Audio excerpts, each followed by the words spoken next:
I recently asked a question by a colleague who I've known for nearly 20 years, a male survivor, and he asked me, how do we challenge authority when authority was our original abusers?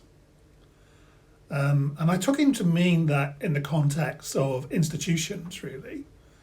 And I was brought up in an institution as a child, what's used to euphemistically called looked after care.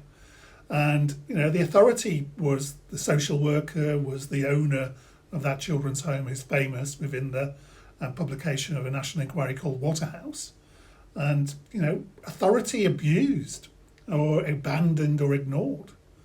So in my 22, coming on for 23 years journey as an activist, challenging the silence that wraps around sexual abuse and, in my view, feeds it, because that's what silence does. Every time I've had to walk into a room, if you don't meet the stereotypes of the people, and that's changed over the last 20 years, stereotypes evolve and change as the whole conversation around sexual violence has developed, you have to prove yourself worthy.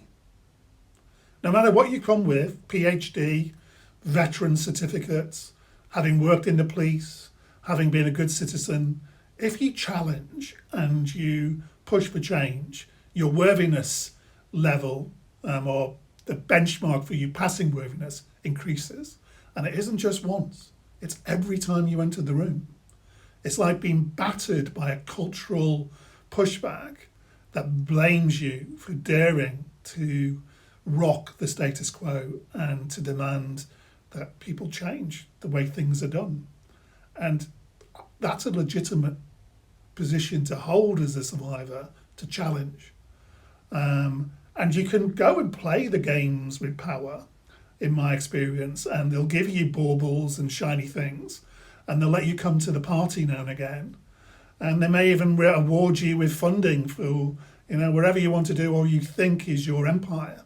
But in the end, unless you're changing the entire cultural system, it's like racism. You can be awarded something for your action in racism, but unless you're changing for everybody, unless everybody is benefiting, unless society is changing, you've not really passed any worthiness, because only when the system sees the worthiness of your cause, when real change will happen on a systematic basis without resistance.